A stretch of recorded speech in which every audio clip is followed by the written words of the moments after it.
2, 1, 2. Le son est bon, ça me semble correct. Hein? Un petit peu plus fort, oui. Ah oui, ça c'est bien ça. Bonsoir tout le monde. Bienvenue à la conférence de Maître Néron ce soir, en direct de l'atelier. Ça nous fait un immense plaisir de vous accueillir ce soir. Plusieurs personnalités de marque, là, on est bien contents de savoir là. Les gens de la CAQ, on salue la Coalition de Québec qui a bien voulu se joindre à nous ce soir, c'est un honneur. On a aussi les gens du projet Liberté Nation de Maître Bertrand, un projet très bien là, dans son ensemble pour l'avenir politique du Québec, en tout cas selon moi. Alors, sans plus tarder, oui, on les voit à la table du fond. Alors, on a travaillé fort ce soir. On remercie grandement l'atelier pour nous avoir ouvert leurs portes. Très bon. N'hésitez pas à les encourager puis les remercier lors de votre départ. Alors, sans plus tarder, je vais introduire Luc Paquin. Lui a travaillé aussi très fort pour réaliser cette rencontre-là ce soir. Et il va vous introduire. Oui, une bonne main d'applaudissements pour Luc. Et il va vous introduire par la philosophie de l'ouvrage de Maître Néron. Oui. Alors, Luc Paquin, mesdames et messieurs. Ouais, bonsoir tout le monde. Merci à Vincent. C'est un travail d'équipe. Un micro. Le micro ici, oui, c'est un travail d'équipe. Je voulais juste mentionner, ce qui est important de comprendre, Maître Néron, on a de la chance d'avoir un conférencier aussi érudit, aussi spécialiste. Vous allez voir, mais moi, ce que je voulais juste vous mentionner, c'est qu'en gros, là, les gens disent, c'est quoi la philosophie? Pourquoi vous parlez de philosophie? Ça n'intéresse personne. Surtout, encore pire, la philosophie du droit. Qu'est-ce que ça vient? Qu'est-ce que ça mange en hiver? Qu'est-ce que ça a d'importance pour l'avenir des Québécois, la philosophie du droit? Alors, juste vous expliquer qu'il y a deux grands courants en philosophie du droit. Il y a le droit positif, maintenant, j'espère que je ne dirai pas trop de niaiseries. Il y a le droit positif, qui est le droit des Anglais, qui est un droit qui est basé sur le texte et où les avocats appliquent bêtement les textes de loi en se disant s'il y a eu quelqu'un d'assez puissant, d'assez violent pour nous imposer cette loi-là, on est obligé de la suivre à la lettre. Ça, c'est la philosophie positive qui court dans nos universités. Parce que Maître Bertrand a étudié la philosophie du droit international qui vient des Romains, où c'est pas le texte qui est important, ce qui est important, c'est les principes. Il y a une logique dans la loi qu'il faut respecter. Alors, c'est ça que Maître Bertrand fait partie de cette école-là. On espère qu'il y aura beaucoup de jeunes avocats qui seront influencés par ce courant-là. Et l'éclairage que Maître Néron apporte sur notre histoire nationale est formidable. Et je pense que c'est une grande contribution à notre émancipation nationale. Alors, un bon applaudissement pour Maître Néron.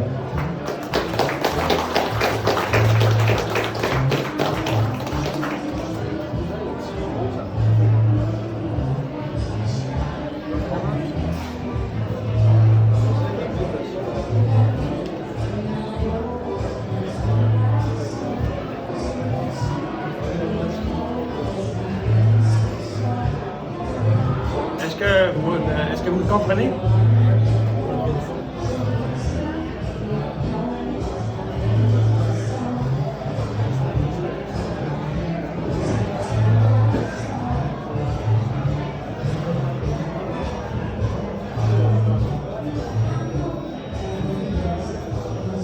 On va parler fort, c'est un ben en bouche.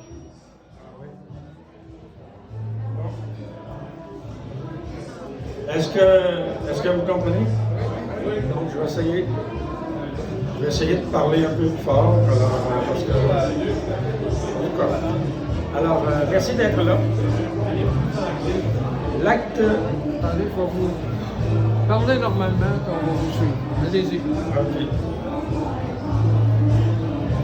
L'Acte de Québec est le nom d'une loi adoptée par le Parlement de Westminster en 1774. Cette loi nous concerne au premier plan, puisqu'elle constitue la deuxième constitution qui nous a été imposée par les Britanniques suite à la guerre de conquête.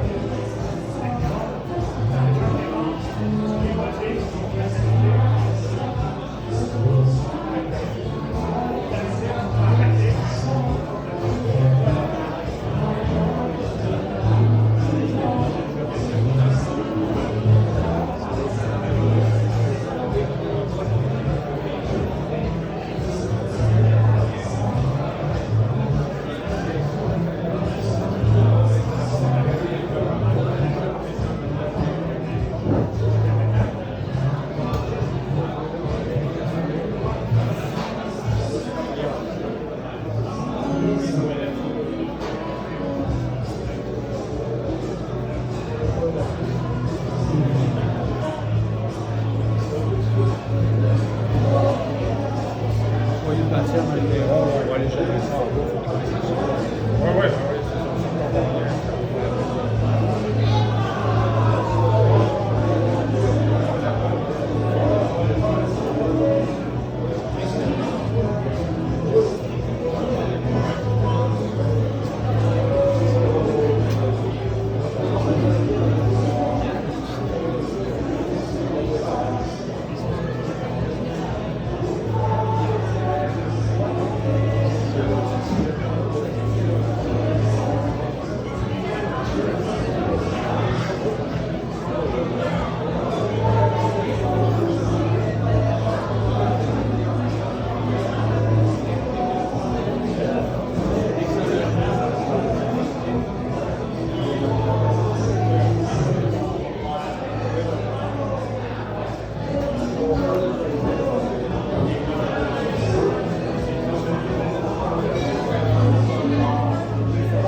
original du fond. Et même des difficultés à vous comprendre ici. Pourquoi est-ce qu'ils ne baissent pas ça? Ils ne peuvent pas. Ouais, ils ne peuvent pas. Ça prend une seconde.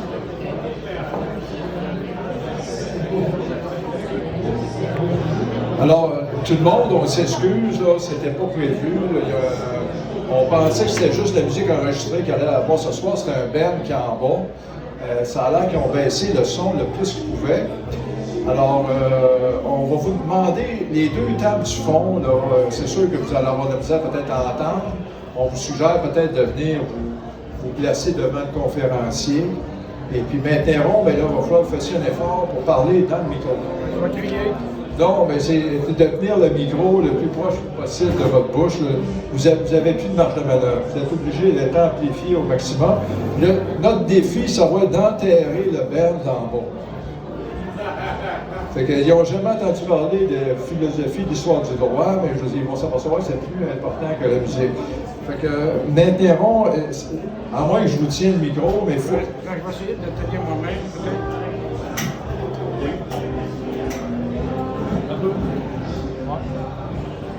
Faut le tenir très proche.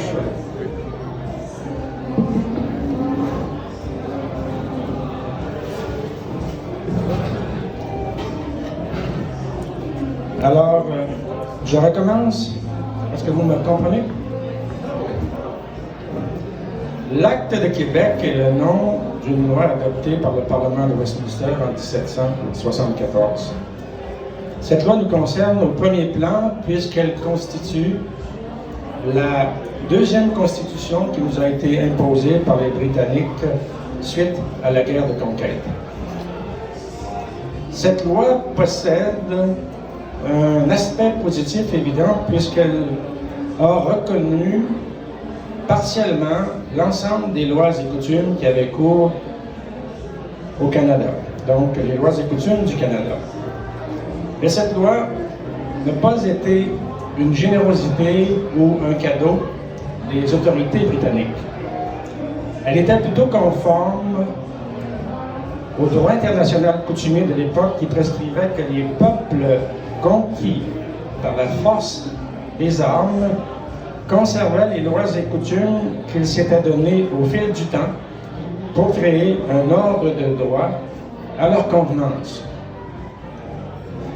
Un exemple de la création d'un ordre de droit portant sur la langue est l'ordonnance de Villiers-Cotterêts adoptée en 1539 par le roi François Ier. Au XVIe siècle, il y avait en France beaucoup de confusion et d'incertitude sur le plan de la langue. Dans les actes juridiques, on pouvait retrouver du français, du latin et souvent des langues régionales qu'on appelait patois. Pour y mettre de l'ordre, le roi a signé à Villiers-Cotterêts une ordonnance qui imposait l'usage du français dans les actes juridiques et officiels, ainsi que dans les testaments, les contrats de mariage et tous les contrats civils en général. Plus d'un siècle plus tard, soit en 1663, le roi avait signé une autre ordonnance qui créait le Conseil souverain de la Nouvelle-France. Cette ordonnance avait aussi comme objet de mettre en vigueur au Canada l'ensemble des lois et coutumes qui avaient cours dans le ressort du Parlement de Paris. Donc, à Québec, comme à Paris, on vivait sous les mêmes lois et coutumes. Et parmi ces lois et coutumes, je le répète, il y avait l'ordonnance de Villiers-Cotterêts qui avait fait du français en 1539 la langue officielle et obligatoire de la justice et de tous les actes écrits de justice. Mais la souveraineté française en Amérique va disparaître. En 1748, l'Angleterre avait signé la paix d'Aix-la-Chapelle qui avait mis un terme à la guerre de succession d'Autriche. Mais les Anglais avaient le sentiment d'avoir été floués et spoliés. Pour prendre la revanche, ils ont donc décidé de s'emparer de l'Amérique du Nord tout entière. Immédiatement, ils ont créé à grands frais un port en eau profonde et une place forte qu'ils ont appelée Halifax. Halifax, c'était le nom du ministre des Affaires coloniales à l'époque. Dans une lettre de 1749, on pouvait déjà lire qu'ils avaient décidé d'expulser tous les Français qui vivaient en Nouvelle-Écosse. C'était une grave violation du droit international coutumier de l'époque. Suite à la déportation, leur cible suivante a été le Canada. Ainsi, le 26 juin 1759, leur flotte de guerre est arrivée devant Québec. Elle était forte de 50 000 soldats et marins. Et on connaît un peu la suite. En 1763, le traité de Paris a cédé à l'Angleterre exactement tous les territoires qu'elle convoitait en Amérique du Nord. Bien entendu, la première clause du traité était contraire au droit international coutumier. Ce droit interdisait à tout roi ou à tout souverain d'agrandir son domaine international par une guerre de conquête. Mais l'Angleterre méprisait ouvertement ce droit. Dans ses rapports internationaux, elle prétendait que la force primait toujours le droit et que la volonté primait sur le bon sens et sur la raison. Et ça, c'est une idée typiquement protestante. En conséquence, la souveraineté qu'elle avait acquise sur le Canada par une violence qui méprisait le droit ne lui donnait qu'une souveraineté de fait. Souveraineté de fait et non pas une souveraineté de droit. Pour cette raison, les Canadiens pouvaient légalement et à tout moment prendre les armes pour se libérer de ce joug imposé par une violence sans droit. En conséquence, le 8 septembre 1760, lors de la capitulation de Montréal, les Anglais ont procédé à toute vitesse au désarmement des Canadiens. Et ce désarmement a été appliqué rigoureusement pendant des dizaines d'années. Par exemple, si les Anglais soupçonnaient un Canadien de posséder une arme à feu, alors elle le convoquait pour lui demander d'apporter cette arme ou, s'il n'en avait pas, de prêter un serment qu'il n'en avait pas. En fait, ce désarmement va se poursuivre pendant près d'un siècle. Selon le droit international coutumier, les Canadiens avaient le droit de se révolter contre cette souveraineté, non pas de droit, mais souveraineté de fait. Par exemple, en 1837, les patriotes n'ont trouvé que quelques dizaines de vieux fusils à silex pour affronter les troupes d'occupation. Des forgerons ont aussi rafistolé des vieux fusils et ils ont aussi forgé des têtes de lance. Mais après ces événements, les forgerons ont été traduits en justice, condamnés et emprisonnés. Donc, par la force des armes et au mépris complet du droit international coutumier, les Canadiens sont devenus, sous le poids d'une violence sans droit, les sujets de leur ennemi, le roi d'Angleterre. Mais un autre événement important va prendre graduellement forme. Il s'agit de la perte d'identité. Initialement, la proclamation royale devait porter sur le Canada et sur les Canadiens.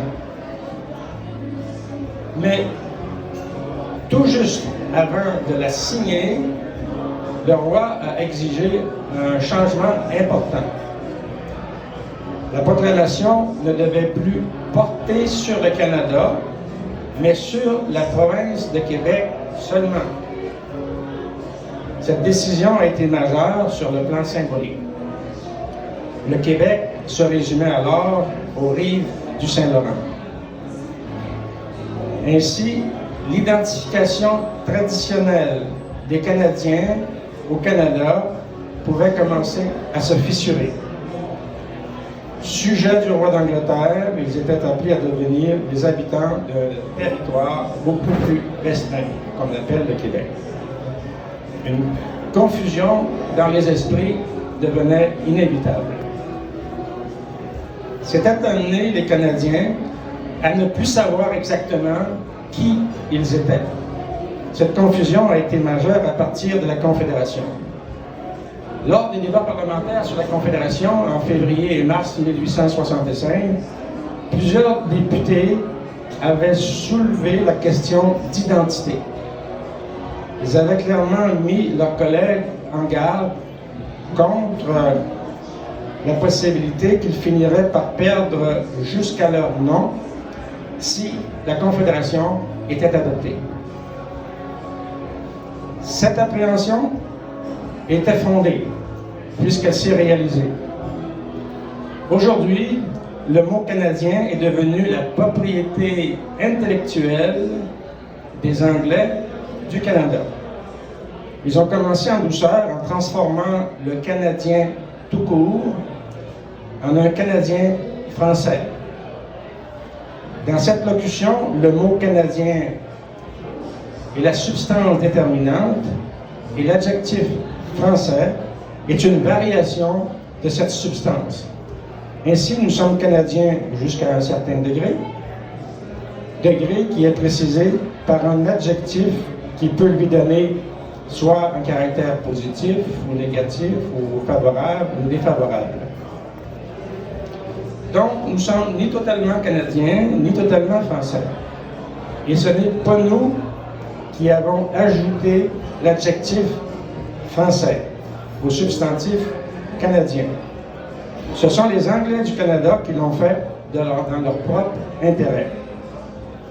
D'ailleurs, jamais eux n'utilisent l'expression canadien-anglais ou English-canadien. Ça n'existe pas. Les vrais Canadiens, c'est eux, et ils n'ont pas besoin l'adjectif anglais pour préciser leur identité. C'est eux, finalement, on le voit, qui possèdent le Canada, et c'est eux qui contrôlent le Canada. La Confédération, d'ailleurs, a été adoptée exactement dans cet esprit. De toute manière, la revendication, l'affirmation d'identité est devenue aujourd'hui un sujet plutôt suspect. Ce qui compte, on le voit avec Justin Trudeau, ce qui compte, c'est la diversité et l'inclusion. Avec l'immigration massive de ces citoyens universels dont on n'a souvent même pas besoin, les notions de frontières et d'asile ne sont plus ce qu'elles étaient. Le droit d'asile veut dire à peu près n'importe quoi. Tout le monde l'utilise en méprisant l'esprit et le sens premier de cette institution qui était moralement fondée sur la bonté et sur la générosité. Aujourd'hui, l'étranger qui force nos frontières de façon plus ou moins légale n'a même plus besoin d'alléguer que sa vie ou sa sécurité sont en danger. De plus, il s'arroge souvent le droit d'imposer ses valeurs, trop souvent religieuses, et de mépriser la laïcité qui nous a été transmise par l'école et à la maison. Il peut nous forcer à distinguer le bien du mal selon ses valeurs, à lui.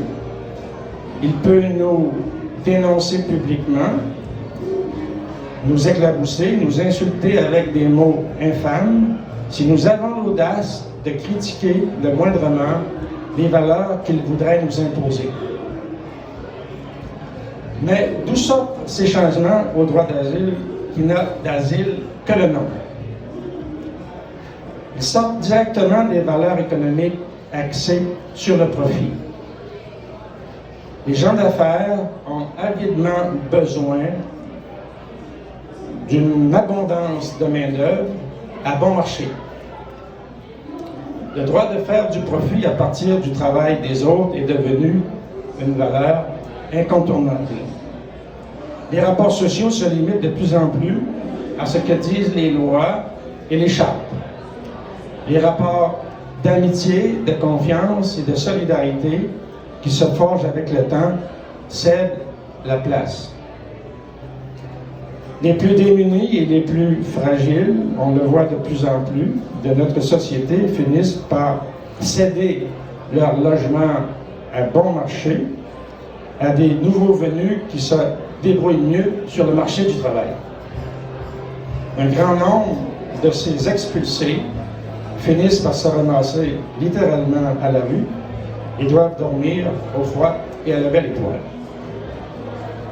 Justin Trudeau, au premier plan, nous fait beaucoup la morale sur la question des frontières et de l'immigration. Avec le grand cœur qu'on lui connaît, on l'a déjà vu s'extasier quand les caméras étaient toutes braquées sur lui devant l'arrivée des migrants en Syrie il y a quelques années. Mais on peut difficilement imaginer plus hypocrite et immoral que lui. On l'a vu faire ce genre de spectacle avant même qu'il ne soit nommé Premier ministre. Par exemple, quand il voyage, il prend ses vacances à l'extérieur, il a toujours la chance d'avoir des amis extrêmement riches qui peuvent le loger gratuitement dans des palais où la valeur est de 10 000 à 15 000 piastres par nuit. C'est un luxe ostentatoire et gratuit pour honorer son humble personne. L'hypocrisie n'est pas une vertu morale, c'est un vice. Et on peut être le plus vicieux du monde tout en respectant rigoureusement la loi. La loi est censée favoriser et privilégier le bien, mais elle est loin d'être parfaite. Bien souvent, elle protège et favorise les abus et même le vice. Bref, j'ai peut-être dépassé un peu la substance même de l'acte de Québec, mais il faut retenir que cet acte nous a été utile parce qu'il a reconnu partiellement les lois et coutumes du Canada et nous a aidés à survivre en tant que groupe national. Une nation n'est pas seulement un groupe ethnique. Une nation est une communauté de conscience et une parenté spirituelle fondée sur la langue, la culture et un ensemble de lois et coutumes qui ont pris forme au cours du temps. Alors, c'est fini et je vous remercie de m'avoir écouté.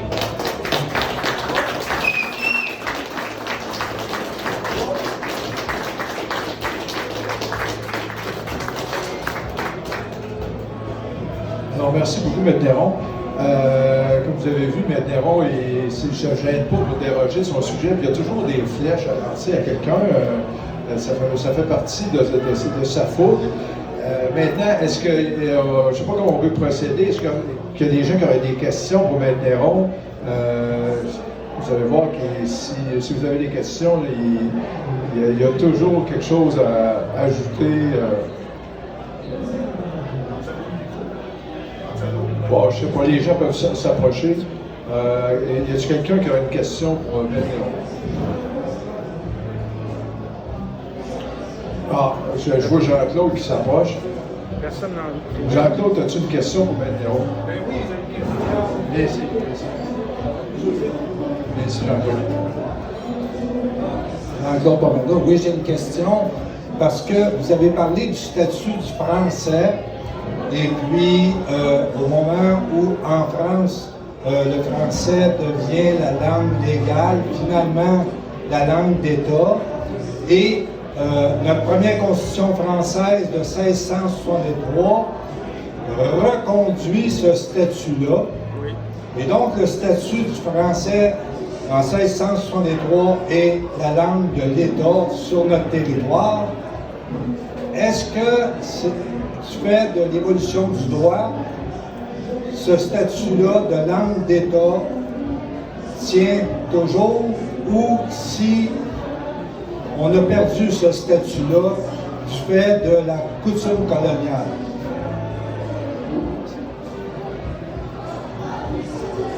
La réponse, c'est qu'une loi reste une loi tant et aussi longtemps qu'elle n'a pas été abrogée par l'autorité compétente. Donc, étant donné que ça n'a pas été abrogé, donc on est toujours au même point de 1663. Mais par contre, il y a une autre langue qui s'est imposée, qui est l'anglais. Mais deux langues peuvent survivre sur le même territoire. Une peut avoir un caractère strictement légal et une autre peut être un usage. Mais un usage n'a pas force de loi vis-à-vis de la loi qui est déjà présente. Alors donc, il y aurait beaucoup de choses à dire sur ce sujet-là. Parce que tant qu'on n'a pas abrogé complètement les lois de 1663, le français a priorité et l'anglais peut être imposé par la loi, mais il doit être interprété de manière stricte. Alors, l'usage n'est pas légal, mais une coutume peut devenir légale, en autant qu'elle ne contredise pas la loi écrite et la loi ancienne.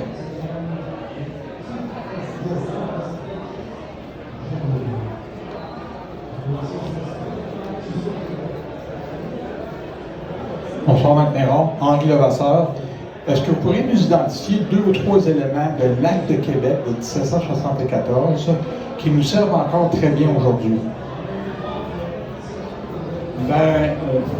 Oui, parce que l'expression qui a été utilisée en 1774, alors on reconnaissait leur possession, propriété et tous leurs autres droits civils. Donc c'est devenu comme une expression consacrée. Alors, lors de la Confédération, donc, on a divisé les compétences entre les compétences fédérales et les compétences provinciales. Et l'article 92.13, donc le paragraphe 13, reprend l'expression classique, la propriété et les droits civils, mais il l'applique de manière plutôt restreinte. Alors, donc, c'est pour ça qu'avec le livre que j'ai produit, ça pourra donner des arguments pour être capable de l'interpréter de manière plus large. Parce que ce que les juges ont fait, dans le fond, propriété et droits civils, ils ont résumé ça à la coutume de Paris, alors que dans l'esprit des lords britanniques qui ont préparé le projet de loi, alors ils voulaient reconnaître l'ensemble des lois et coutumes du Canada, à l'exception du droit criminel et d'une partie du droit constitutionnel, afin de permettre à l'autorité britannique d'exercer sa souveraineté.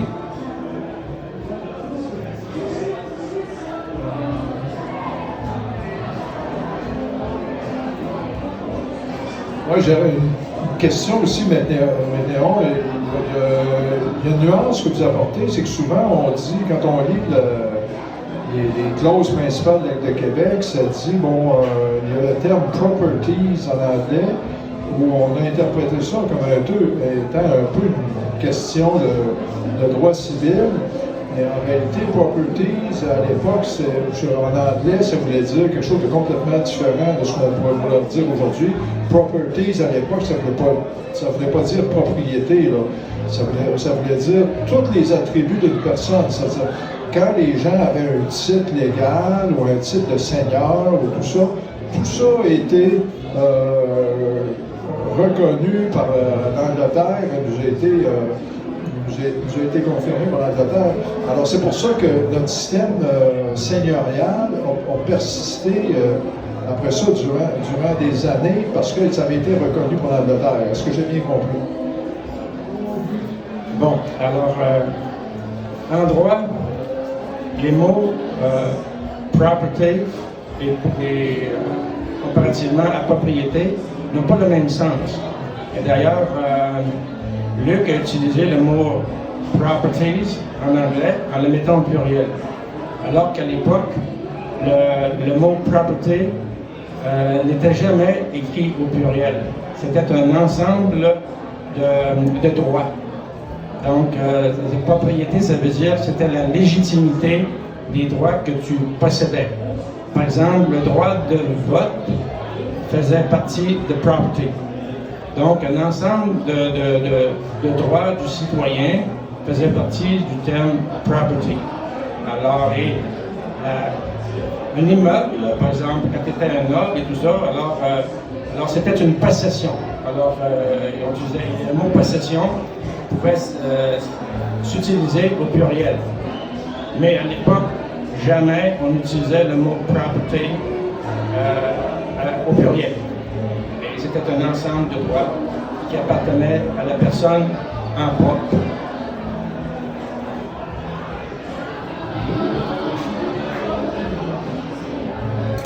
Maintenant, je sais qu'on a quelques avocats dans la salle. Est-ce qu'il y a un avocat, un jeune avocat qui aurait une question à poser à un maître expérimenté? Bon, on va la prendre quand même. Peut-être un futur avocat, on ne sait pas. Bon, ça va. J'aurais deux questions. La première, vous avez parlé de la province de Québec qui a été transformée par rapport au territoire de Nouvelle-France, au Canada qui a été limité. Mais en 1774, avec l'acte de Québec, le territoire a été réagrandi au niveau par la province de Québec. Donc, ma première question, ce serait sur l'impact que ça a eu, selon vous, dans l'acte de Québec, de nous redonner un plus grand territoire. Et ma deuxième question sera ensuite sur, selon vous, le rôle du conseil privé, du conseil judiciaire du conseil privé au Royaume-Uni, qui a pendant longtemps été notre Cour suprême au Canada, et la relation qu'on a pu avoir, le Québec avec les autorités québécoises ou canadiennes françaises ou bases canadiennes, avec le conseil privé par rapport à la Cour suprême qu'on a maintenant. Merci. À propos de la Cour suprême, je vous mentionne qu'il y a un chapitre sur la Cour suprême qui est édifiant dans le livre que Joanne a à vendre. Là, 15 $, c'est 10 $ de moins qu'à la librairie. Alors, sur le rôle de la Cour suprême, il y a déjà un chapitre dans le livre de Maître-Néron. OK, alors, concernant l'agrandissement du territoire en 1774, c'était une bonne chose pour nous autres, mais on n'en a pas profité longtemps, juste 9 ans, parce qu'avec le traité de Versailles, les Américains ont réussi à l'obtenir. Donc, on l'a perdu au bout de 9 ans. Concernant votre deuxième question, elle est très pertinente parce qu'elle nous concerne encore aujourd'hui. Parce que durant les débats parlementaires sur la Confédération, à un moment donné, la question d'une Cour suprême, on parlait d'une Cour générale d'appel pour le Canada. Alors, les gens s'inquiétaient un peu, qu'est-ce que ça serait, cette Cour d'appel pour le Canada? Alors, il y avait eu comme un échange préparé entre Jean-Étienne Cartier, qui était ministre et qui était l'un des principaux artisans du projet. Et dans la salle, il y avait Joseph Cochon, qui avait déjà été un ministre.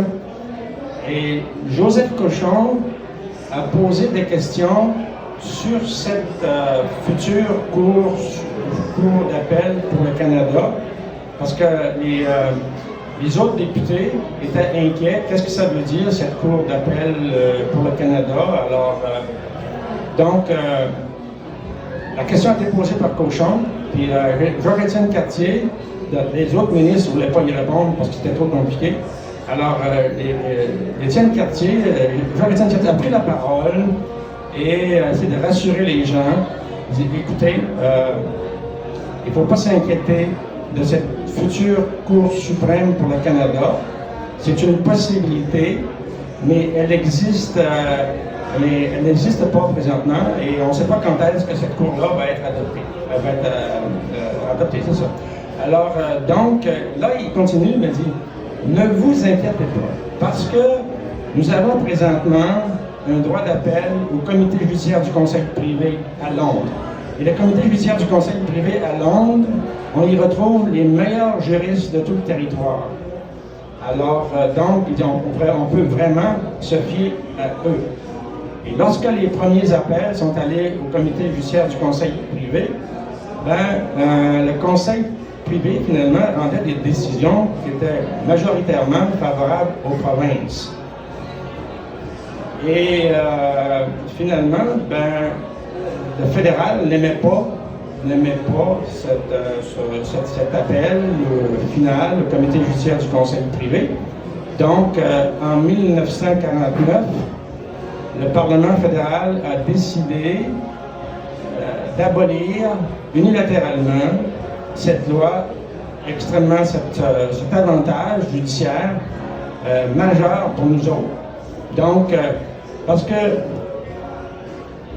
de 1875 à 1949, dans les appels au comité judiciaire du conseil privé, les jugements de la Cour suprême étaient révisés une fois sur deux. Donc, on se trompait une fois sur deux. Dans les autres cours des autres colonies, on se trompait une fois sur quatre. Donc, on se trompait, disons, 2 fois plus souvent au Canada. Mais ce qu'il y a de mieux encore, c'est que depuis 1949, la Cour suprême ne s'est pas trompée une seule fois. Parce que c'est elle qui décidait et c'est elle qui avait le dernier mot. Puis en 1982, là, elle a le pouvoir sur tous les pouvoirs législatifs du Canada. Et ça nous a été imposé. Ce qui nous a été imposé, donc imposé, les Grecs de l'Antiquité disaient que tout ce qui est imposé est du domaine de la violence. On nous a imposé la proclamation royale en 1763. On nous a imposé l'acte de Québec en 1774. On nous a imposé la Constitution de 1791. On nous a imposé la Constitution punitive de 1840. On nous a imposé la Confédération en 1867. Et on nous a imposé la Charte et la nouvelle Constitution en 1982. Donc, je reviens à l'expression, tout ce qui est imposé du domaine de la violence, donc on a subi la violence politique depuis 1763 et ça continue.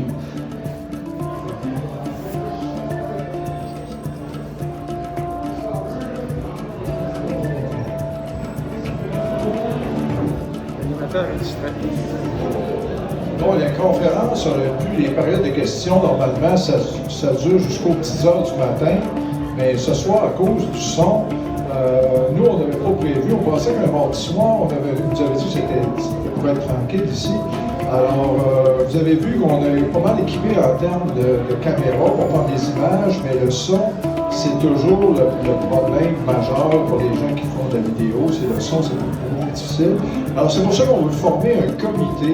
Si vous voulez participer, on va être un comité, on va aller tester des bars pour la prochaine fois. Là.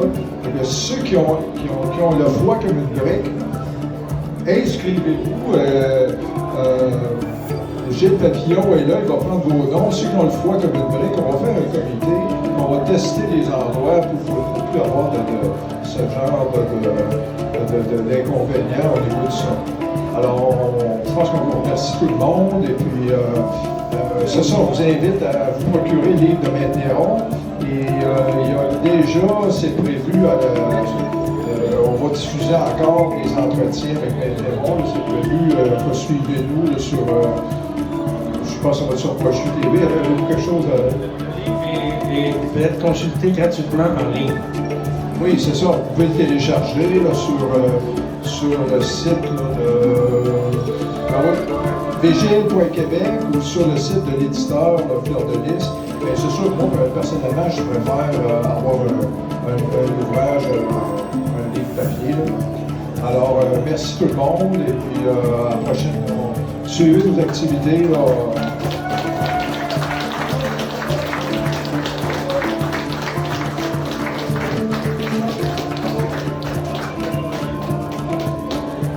Je rajoute, normalement, quand elle est donnée dans une salle autrement tranquille, là, les questions, ça fut jusqu'à minuit.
par exemple.